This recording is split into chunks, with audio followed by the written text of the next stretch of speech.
Hello readers, welcome back to my channel. Last video में हमने 15th question तक कर लिया था। अब 16th क्वेश्चन से शुरू करते हैं।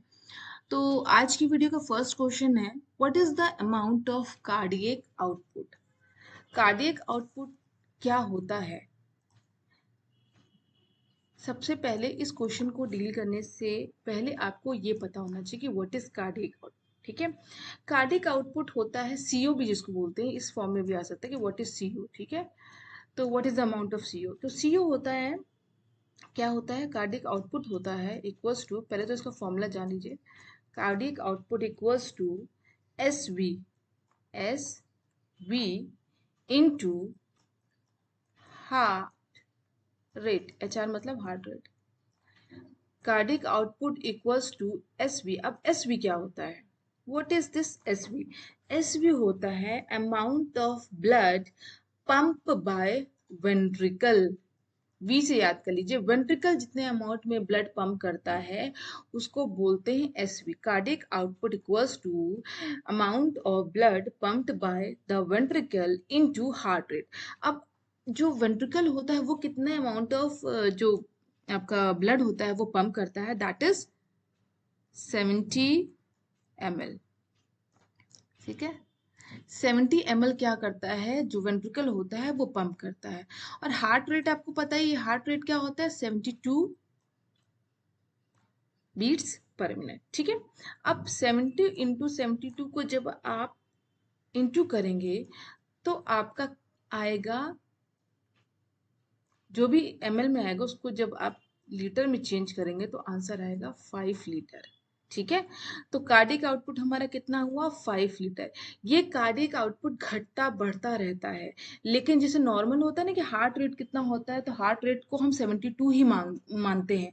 अगर कोई रनिंग कर रहा है तो उसका हार्ट रेट बढ़ जाता है, तो नॉर्मल कंडीशन लेकर रखते हैं कि एक नॉर्मल कंडीशन में हार्ट रेट या कार्डिक आउटपुट कितनी होती है।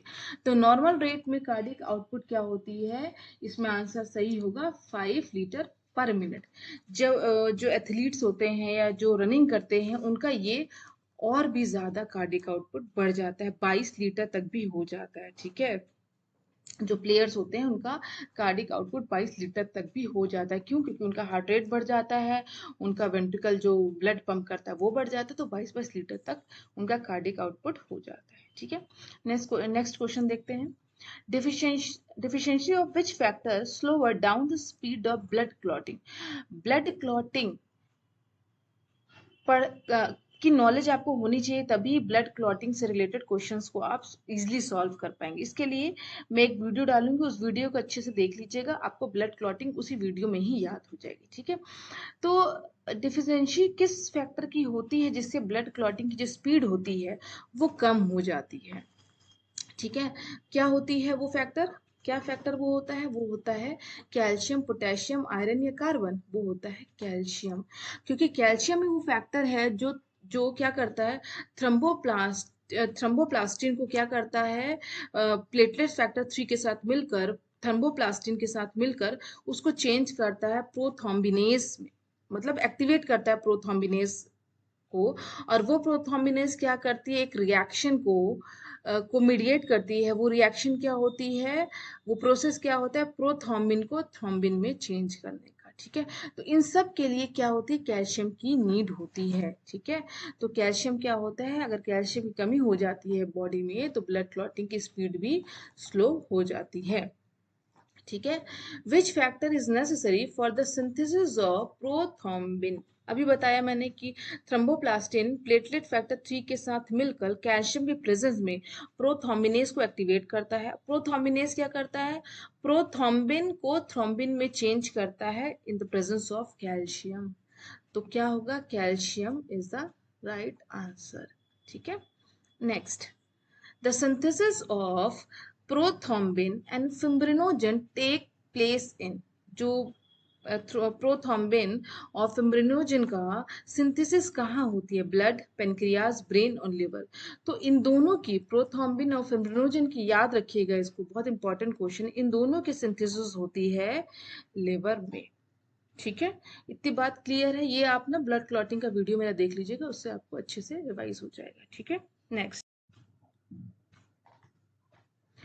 Closure of which valve produces lub sound. ये क्वेश्चन मैंने शायद कल भी डिस्कस किया था कि कौन से वॉल्व का क्लोजर से लब साउंड होता है। वो होता है एवी वॉल्व। ठीक है, एसएल वॉल्व होगा तो डब साउंड होगा, और एवी वॉल्व होगा तो लब साउंड होगा। एसएल वॉल्व होगा तो डब साउंड। ठीक है,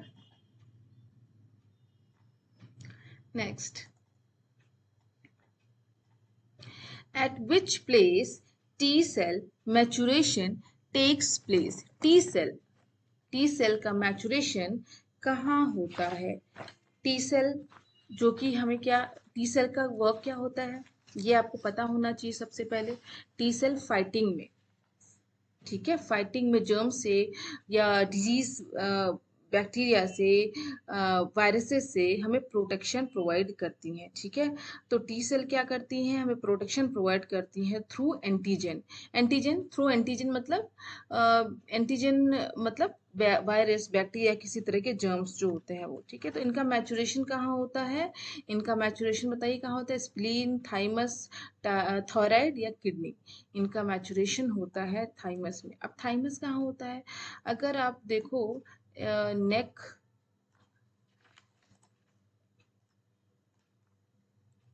मैं बता देती हूँ थाइमस कहाँ होता है। थाइमस होता है आपका ये नेक, ये शोल्डर, यहाँ यहाँ पे थाइमस ग्लैंड होता है। ठीक है, जहाँ जहाँ पर क्या होता है, टी सेल का मैचुरेशन होता है। ठीक है, तो थाइमस की लोकेशन आपको पता चल गई, और टी सेल का मैचुरेशन कहाँ होता है? थाइमस। ठीक है, which of the following place is graveyard of RBC. Graveyard मतलब जहाँ पे लोगों को दफनाया जाता है। क्रिश्चियंस जहाँ पर अपने लोगों, क्रिश्चियंस जो होते हैं जहाँ पे जो लोगों को दफनाते हैं, हुए डेड बॉडीज को दफनाते हैं, उसको बोलते हैं ग्रेवयार्ड। तो आरबीसी को कहाँ दफनाया जाता है बॉडी में? बोन मैरो, स्प्लीन, फीमर या लिवर। तो ये बहुत ही इंपॉर्टेंट क्वेश्चन है, इसको याद कर लीजिएगा, बहुत सारे कॉम्पिटिटिव एग्जाम में पूछे जाते हैं। इसका आंसर है स्प्लीन। स्प्लीन में जो आरबीसी होती है, डेड आरबीसी होती है, आके कलेक्ट हो जाती है। ठीक है, next question, where is the plasma formed. Plasma कहाँ फॉर्म होती है? ठीक है, प्लाज्मा अभी मैंने बताया कि जो ब्लड होता है, ब्लड में दो चीजें होती हैं, एक प्लाज्मा होती है, एक फॉर्म्ड एलिमेंट होते हैं। फॉर्म्ड एलिमेंट में आरबीसी, डब्ल्यूबीसी, प्लेटलेट्स, ये सब होती है। ठीक है, तो प्लाज्मा कहाँ फॉर्म होती है? प्लाज्मा फॉर्म बताइए कहाँ होती है? Bone marrow, spleen, liver, pancreas. सारी चीजें कहाँ फॉर्म होंगी? लिवर में। ठीक है, प्लाज्मा बताए ना, प्लाज्मा होती है एक, ब्लड का एक फैक्टर होता है प्लाज्मा, और दूसरा फैक्टर होता है फॉर्म्ड एलिमेंट। ठीक है, फॉर्म्ड एलिमेंट में मैंने बताया आरबीसी हो गई, आरबीसी हो गई, डब्ल्यूबीसी हो गई, और प्लेटलेट्स। ठीक है, प्लेटलेट्स हो गई। ठीक, ये सारे कहाँ फॉर्म होते हैं? ये सारे के सारे फॉर्म होंगे रेड बोन मैरो में। ठीक, और प्लाज्मा कहाँ फॉर्म होगा? लिवर में।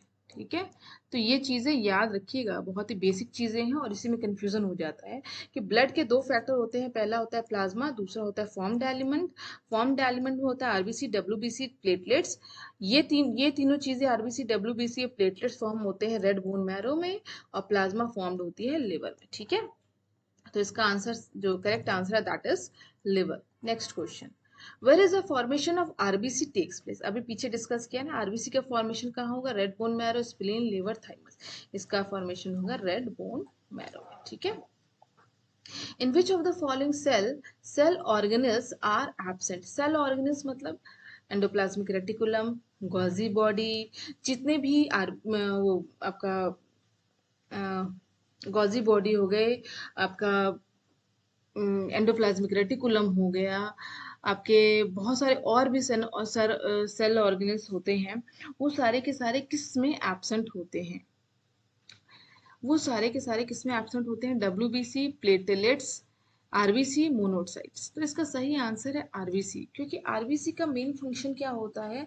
ऑक्सीजन कैरी करना। ठीक है, अगर उस ऑक्सीजन को कैरी करने के लिए आरबीसी में कोई भी सेल ऑर्गेनल्स नहीं होते। क्यों नहीं होते? क्योंकि अगर वो सेल ऑर्गेनल्स या न्यूक्लियस उसमें प्रेजेंट होगा तो उसका स्पेस कम हो जाएगा। स्पेस कम होने की वजह से वो जो अमाउंट ऑफ ऑक्सीजन है वो कम कैरी कर पाएगा। आरबीसी में न्यूक्लियस या सेल ऑर्गेनल्स ये सारी चीजें एब्सेंट होती हैं, जिससे उसके पास ज्यादा स्पेस हो पाए और वो ज्यादा ऑक्सीजन कैरी कर पाए। ठीक है, इतनी बात क्लियर है? ये बहुत इंपॉर्टेंट क्वेश्चन है। सेल ऑर्गेनिज किस में एब्सेंट होता है, न्यूक्लियस किस में एब्सेंट होता है, सब आरबीसी में एब्सेंट होता है। Next question, how many numbers of iron items are attached to a haemoglobin? आपको पता होना चाहिए कि जो हीमोग्लोबिन होता है that is a part of, वो किस में होता है? आरबीसी में। ठीक, इस हीमोग्लोबिन की वजह से ही इस आरबीसी, जिसको हम इरिथ्रोसाइट भी बोलते हैं, इरिथ्रोसाइट क्या बोलते हैं? इस आरबीसी को इरिथ्रोसाइट के नाम से भी जाना जाता है।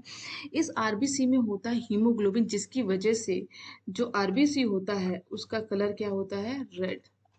इस आरबीसी का कलर रेड होता है हीमोग्लोबिन की वजह से। क्वेश्चन ये भी है। ठीक है, अब इस हीमोग्लोबिन में आयरन एटम अटैच होता है। ठीक, ये आयरन के कितने एटम एक हीमोग्लोबिन में होते हैं? 1 2 3 4। कितने होते हैं? इसका राइट आंसर है 4। ठीक है, what is the life span of A RBC? RBC का लाइफ स्पैन क्या होता है? 120 days, 150 days, 200 days, 90 days. RBC का लाइफ स्पैन होता है 120 डेज। नॉर्मली कभी ऐसा भी क्वेश्चन पूछ लिया जाए कि 120 से 100 से 120 डेज, तो ये भी राइट आंसर है। ठीक है, अगर ये केवल एक 120 डेज ना लिखा हो तो 100 से 120 डेज भी राइट आंसर है। ठीक है, next question, what is the name of disorder where RBC numbers reduces? उस डिसऑर्डर का नाम क्या है जिसमें आरबीसी के जो नंबर्स होते हैं वो रिड्यूस हो जाते हैं, कम हो जाते हैं? ठीक है, पहला है पॉलीसाइथेमिया, एरेथ्रोपीनिया, साइटोपीनिया, नन। अब इस तरह के ना क्वेश्चंस को अगर मान लो आपको आंसर्स नहीं आते, आंसर नहीं पता, तो इस क्वेश्चन में आपको जो ऑप्शंस होते हैं उसको एलिमिनेट करना आना चाहिए। ठीक है, कैसे एलिमिनेट करना आना चाहिए? रिड्यूसेस का मतलब होता है कम हो जाना। ठीक है, रिड्यूसेस का मतलब होता है कम हो जाना। और आपको इतनी इंग्लिश, ऑब्वियस बात है इंग्लिश से दे रहे हो तो आपको इंग्लिश तो आती होगी। पॉली का मतलब, कहीं भी अगर पॉली वर्ड जुड़ जाता है तो उसका मतलब होता है बढ़ जाना। ठीक है, तो इसका मतलब पॉलीसाइथीमिया तो होगा नहीं, क्योंकि यहाँ पे पॉली मतलब होता है बढ़ जाना। ठीक है, तीसरे ऑप्शन की बात करें, साइटो, साइटो मतलब होता है सेल। ठीक, इसका मतलब सेल, केवल सेल की बात कर रहा है, कोई पर्टिकुलर की बात तो कर नहीं रहा था, इसको भी एलिमिनेट कर दिया। नन तो एलिमिनेट अभी देखते हैं, इस ऑप्शन को देखेंगे तो नन भी एलिमिनेट हो जाएगा। कैसे?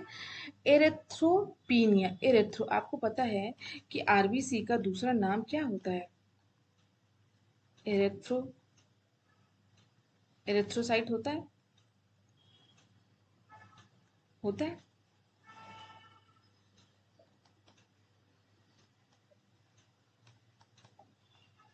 एक मिनट, मिसप्रिंट हो गया, वेट।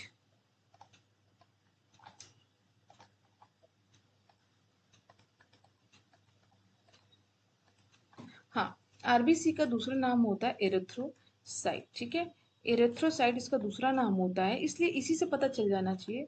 एरिथ्रोसाइट, साइट मतलब बताया ना अभी, सेल होता है इसका। ठीक है, एरिथ्रोसाइट, एरिथ्रोसाइट इसका दूसरा नाम होता है। तो अब इसी से पता चल गया, जब इसमें इरेथ्रो जुड़ा हुआ है, इरेथ्रो है, तो ये कहीं ना कहीं आरबी से ही रिलेटेड होगा, इसलिए इसका राइट आंसर है एरिथ्रोपेनिया। मतलब नंबर रिड्यूस हो जाना, जिसमें एनीमिया भी हो जाता है। ठीक है, इसको अनीमिया भी बोलते हैं, जब आरबीसी के नंबर रिड्यूस हो जाते हैं इसको अनीमिया भी बोलते हैं। ठीक है, next question, which of the following cell have amoeboid movement, amoeboid shape? Amoeboid shape मतलब, अमीबा के बारे में आपको पता होगा कि अमीबा का कोई पर्टिकुलर शेप नहीं होता, जिस लोकेशन के हिसाब से वो अपनी शेप को अदलता बदलता रहता है। वैसे ही कौन से ऐसी सेल है आरबीसी, डब्ल्यूबीसी, प्लेटलेट्स और प्लेटलेट्स में से जो अपने शेप को बदलती रहती है? आपको पता है आरबीसी फिक्स होती है, प्लेटलेट्स फिक्स होती है, डब्ल्यूबीसी एक ऐसी सेल है जो अपने शेप को जो एंटीजन, अगर कोई फॉरेन ऑब्जेक्ट अपने बॉडी में, फॉरेन एंटीजन अपने बॉडी में एंटर करता है, उसके अकॉर्डिंग अपने शेप को चेंज करती रहती है। Which of the following cell shows diapedesis movement? RBC, WBC, platelets, none. अब इस क्वेश्चन को आपको डील करने से पहले आपको पता होना चाहिए कि डाइपेडिसिस मूवमेंट होता क्या है। ठीक है, डाइपेडिसिस मूवमेंट में क्या होता है और ये कौन सी सेल करती है। देखो, डाइपेडिसिस मूवमेंट होता है कि नॉर्मली आपको पता है जो ब्लड सेल्स होती हैं, मतलब आरबीसी, डब्ल्यूबीसी, प्लेटलेट्स, वो क्या होता है, ब्लड कैपिलरी में, ब्लड वेसल में फ्लो करती हैं। आरबीसी, डब्ल्यूबीसी, प्लेटलेट सब इसमें ब्लड वेसल में फ्लो करती है। ठीक है, ब्लड वेसल से बाहर नहीं जाती है। अब क्या होता है, कभी कोई एंटीजन, जैसे कोई वायरस हो गया, बैक्टीरिया हो गया, कोई भी जर्म्स हो गए, वो क्या हुए, हमारी बॉडी में एंटर कर गए। ठीक, हमारी बॉडी में एंटर कर गए अगर वो, और वो जाके कहीं पे इन्फेक्शन करने लगे, तब इसको बचाने के लिए क्या होगा, जो हमारी डब्ल्यूबीसी है, जो जिसकी एमीबॉयड मूवमेंट थी, वो क्या करेगी, वो डाइपेडिसिस मूवमेंट शो करेगी। डाइपेडिसिस मूवमेंट का मतलब होता है कि ब्लड वेसल से बाहर आ जाना। ठीक है, डाइपेडिसिस मूवमेंट करेगी और जाकर वहां पे, जहाँ जो इन्फेक्टेड टिश्यू है, वहां पे जाके उस एंटीजन से अटैच करेगी और एंटीजन को किल करके बॉडी को सेव करेगी। ठीक है, तो ब्लड वेसल से बाहर आ जाने को बोलते हैं क्या, डाइपेडिसिस मूवमेंट। ठीक है, और कोई सेल नहीं करती, खाली कौन सी सेल करती है, डब्ल्यूबीसी। ठीक है, नेक्स्ट क्वेश्चन क्या है, name the injection given in the case of erythroblastosis. अब इरेथ्रोब्लास्टोसिस बहुत इंपॉर्टेंट होता है। ठीक है, बहुत सारे कॉम्पिटिटिव एग्जाम में ये पूछा जाता है कि इरेथ्रोब्लास्टोसिस क्या होता है। इरेथ्रोब्लास्टोसिस को और भी बड़े सारे नाम हैं, erythroblastosis, fetalis, haemolytic disorder of newborn, जिसको एचडीएन बोलते हैं, एचडीएन के नाम से भी आ सकता है। ठीक है, एचडीएन क्या, हीमोलाइटिक डिसऑर्डर ऑफ न्यूबॉर्न। ठीक है, एसडीएन, या आरएच इन इन कैपे कैप सॉरी इन कंपैटिबिलिटी भी बोलते हैं। ठीक है, आरएच इनकम्पैटिबिलिटी, इसमें क्या होता है कि, इसको मैं रब कर दू 1 मिनट।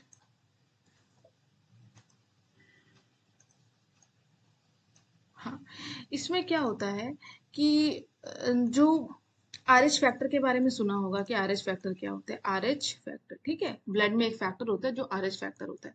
एक होता है आर एच फैक्टर प्लस, और एक होता है माइनस। मतलब किसी के ब्लड में आर एच फैक्टर है तो वो आर एच फैक्टर प्लस, और नहीं है तो आर एच निगेटिव। ठीक, आर एच पॉजिटिव और आर एच निगेटिव। अब इन केस फादर जो है आर एच पॉजिटिव है और मदर क्या है, आर एच निगेटिव। ठीक है, जब फीटस फॉर्म हुआ, ठीक, जब आपका फीटस फॉर्म हुआ, तो वो फीटस हुआ आपका क्या, आर एच निगेटिव। वो फीटस हो गया आपका आर एच निगेटिव। ठीक, आर एच निगेटिव, सॉरी, वो फीटस हो गया आपका आर एच पॉजिटिव। ठीक, उसके फीटस के ब्लड में आर एच पॉजिटिव फैक्टर आ गया। अब फर्स्ट प्रेगनेंसी के टाइम पर तो कोई प्रॉब्लम नहीं हुई। ठीक है, लेकिन जब क्या हुआ कि जब चाइल्ड की डिलीवरी हुई, ठीक है, जब चाइल्ड की डिलीवरी हुई, तो ये आर एच, जो ब्लड में आर एच पॉजिटिव का फैक्टर था, वो मदर के ब्लड में जाकर मिक्स हो गया, और मदर का ब्लड था आर एच निगेटिव। तो क्या होगा, आर एच फैक्टर जब आ गया मदर के ब्लड में, तो क्या होगा, उसकी जो डब्ल्यूबीसी होंगी, जो फाइटिंग सेल्स होंगे, उनको लगेगा कि ये फॉरेन कोई ऑब्जेक्ट है, ये कोई एंटीजन है, और क्या करेगा, उसकी जो मदर की बॉडी होगी, वो उसके खिलाफ, उस आर एच पॉजिटिव फैक्टर के खिलाफ एंटीबॉडी बनाकर उसको किल कर देगा। ये हो गई फर्स्ट प्रेगनेंसी की बात खत्म। अब सेकेंड प्रेगनेंसी जब होती है, तब क्या होती है, अगर फीटस आर एच पॉजिटिव का हो गया, ठीक है, अब तुम्हें पता है कि बॉडी में पहले से आर एच पॉजिटिव का एंटीबॉडी बन चुकी है। ठीक है, और अगर फीटस भी आर एच पॉजिटिव हो गया, तो क्या करेगी, जो अ, आपकी जो मदर की जो बॉडी की जो डब्ल्यूबीसी होंगी, जो फाइटिंग सेल्स होंगी, वो फीटस के क्या करने लगेंगे, आरबीसी को, आर एच, जो आर एच एंटीबॉडी बने हैं, वो फीटस के आरबीसी को किल करने लगेंगी। जब आरबीसी को, इसको ना मैं मेरे वीडियो में भी देख लीजिएगा, मैंने उसमें इस चीज को अच्छे से समझाया हुआ है। ठीक है, वहां से भी पढ़ सकते हो आप। आरएच जो एंटीबॉडी बन गया है मदर के में, बॉडी में, वो क्या करेगी, जो फीटस होगा, फीटस के आरबीसी को किल करने लगेंगी। जब आरबीसी को किल करने लगेंगी, मतलब क्या हो गया, हीमोलाइसिस, मतलब आरबीसी को तोड़ने लगी। आरबीसी को तोड़ने का मतलब, हीमो मतलब हीम, लाइसिस मतलब तोड़ना। ठीक है, लाइसिस मतलब तोड़ना, हीमोलाइसिस करने लगेंगे, जिससे क्या होगा, आरबीसी के नंबर कम होने लगेंगे और उस बच्चे को हो जाएगा अनीमिया। ठीक, कुछ केसेस में बच्चे की डेथ भी हो जाती, इतने कम नंबर हो जाते हैं आरबीसी के। ठीक है, तो ऐसा ना हो कि दूसरे बच्चे के केस में ये कुछ इस तरह की प्रॉब्लम, हीमोलाइसिस की प्रॉब्लम आई, आरबीसी के नंबर कम होने लगे और बच्चे की डेथ हो जाए, इससे बचने के लिए जब फर्स्ट प्रेगनेंसी के बाद जब डिलीवरी होती है उसके बाद एक इंजेक्शन दिया जाता है। उस इंजेक्शन का नाम होता है RH0 या ओ ग्राम, RH O ग्राम, ठीक है। यह इंजेक्शन दिया जाता है तो क्या करता है वो RH के खिलाफ एंटीबॉडी नहीं बनाने देता, जिससे सेकंड प्रेगनेंसी के टाइम पर फीटस जो बेबी होता है वो सुरक्षित रहता है, उसको कोई हार्म नहीं होता है, ठीक है। इसका अच्छे से आप वीडियो देख सकते हो, उसका वीडियो मैंने डाला हुआ है, उसमें से भी आप इस चीज को पढ़ सकते हैं, ठीक है। Next question, what is the condition in which platelets number decreases. अब डिक्रीजेस की बात कर दी, कम हो रहा है प्लेटलेट्स के, ठीक है। प्लेटलेट्स का एक और नाम होता है, आपको पता होना चाहिए, नाम होता है थ्रोम्बोसाइट। तो इस ऑप्शन को आप दे सकते हो, थ्रोम्बोसाइटोपिनिया, पहला ही ऑप्शन हमें दिख गया कि थ्रोम्बोसाइटोपिनिया। थ्रोम्बो मतलब थ्रोम्बोसाइट, और साइटो मतलब सेल्स, और पीनिया मतलब उनके नंबर, ठीक है। तो थ्रोम्बोसाइटोपिनिया, ठीक है, इसका सही है जो करेक्ट आंसर है, that is thrombocytopenia. Next, which sale tax part in allergic reaction. Allergic reaction में इसमें से कौन सी सेल होती है जो पार्ट लेती है। एलर्जिक रिएक्शन मतलब जैसे कभी कभार होता है ना, किसी को डस्ट से देखा होगा, डस्ट से एलर्जी है, विंटर से एलर्जी है, छींकना शुरू कर दिया, आईज रेड होने लगी, नोज से पानी आने लगा, तो वो सब होती है एलर्जिक रिएक्शन। तो वो रिएक्शन में कौन सी सेल पार्ट लेती है, बेसोफिल, इसिनोफिल, न्यूट्रोफिल्स, मोनोसाइट्स। तो इसका राइट आंसर है इसिनोफिल्स, इयोसिनोफिल्स, ठीक है, इयोसिनोफिल्स, ठीक।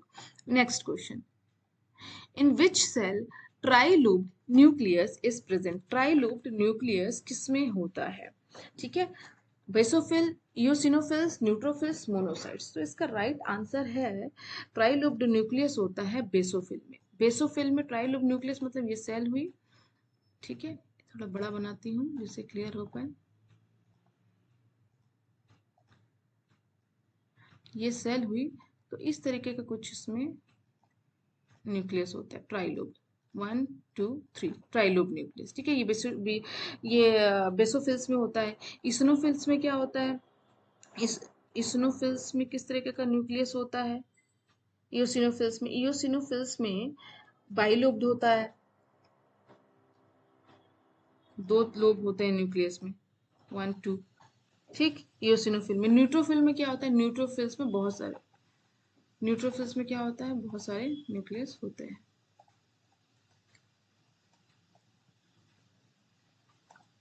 ठीक है। न्यूट्रोफिल्स में मल्टी लोब्ड होते हैं, ठीक है। बेसोफिल में 3 लोब्ड, इयोसिनोफिल्स में 2 लोब्ड, और न्यूट्रोफिल्स में मल्टी लोब्ड न्यूक्लियस प्रेजेंट होता है। तो इसका राइट आंसर इज बेसोफिल्स, ठीक है। Next, name the scientist who has given blood group concept. कौन से साइंटिस्ट हैं जिन्होंने ब्लड ग्रुप का कॉन्सेप्ट दिया। तो डार्विन, एनरिको फर्मी, और रोंटजेन, कार्ल, कॉर्ल, कॉल भी कुछ लोग बोलते हैं, कुछ लोग कार्ल भी बोलते हैं, जो आपको मन हो बोल लो, इन इंग्लिश नेम मुझसे होते नहीं है प्रोनाउंसिएशन। कार्ल लेड स्टीनर, ठीक है। तो इसका राइट आंसर है कॉल लेड स्टीनर, ठीक है।